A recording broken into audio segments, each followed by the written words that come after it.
जय श्रीराम मित्रांनो, तर मी आहे सौरभ. तर मी आज भरपूर दिवसानंतर मी आलो आहे माझ्या फ्लॅटवर.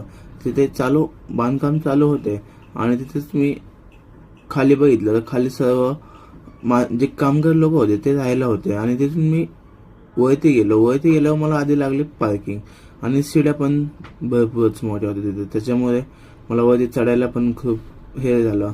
आणि तिथून पुढं मग मी चाललो वरती जाता चला म्हटलं चला बघून जाऊया.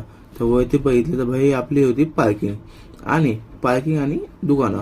तर तिथून आपण गेलो वरती चालता भाऊनी बघितलं. भाऊ म्हणतो की वा बाई मी पण दिसलो. आणि त्याच्यानंतर आम्ही वरती गेलो.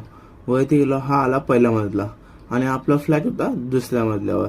त्याच्यामुळे मी पण खूप एक्सायटेड होतो आणि खूप आनंदी होतो, कारण मी आणि आजोबा आलते आणि आजोबांना वरती चालता येत नव्हतं, म्हणूनच मी एकटा आलतो. आणि आजोबांना सांगितलं की वरती गेल्यावर मी ब्लॉग बनवतो आणि तुम्हाला दाखवतो. तर मी आलो. अरे भाई इथं तर मला काहीच दिसलं नाही आणि एकदमच अंधारच होता. आणि त्याच्यामुळे मी पुढं आल्यावर तुम्हाला दाखवतो बघा. तर हा आहे आपला हॉल. एक नंबर भाई. पहिल्यांदा भरपूर दिवसानंतर आपल्या घरात आल्यावर मला खूपच छान वाटते. आणि त्याच्यानंतर आपण किचनकडे जातो.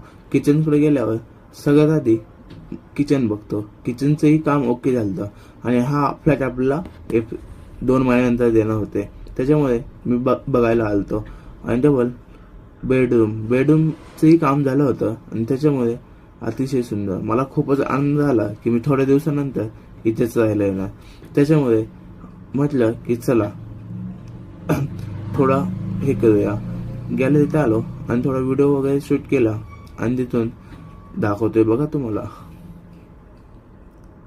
नंतर किचन वगैरे शेजारचा फ्लॅट आहे, त्याच्यामुळे किचनमध्ये गेलो. किचनमध्ये एक बनवला, कारण ते माझ्या फ्लॅटमध्ये एवढं दिसत नव्हतं, त्याच्यामुळे मी शेजारच्या फ्लॅटमध्ये आलो. आणि अशा प्रकारे एकच नंबर.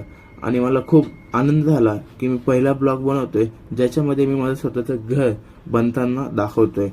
त्याच्यानंतर चला म्हटलं खाली जाऊया, कारण शेजारच्या बिल्डिंगमध्ये आमच्या माम्या राहत होत्या आणि मामींनी आम्हाला चहा घ्यायला बोलवलं होतं.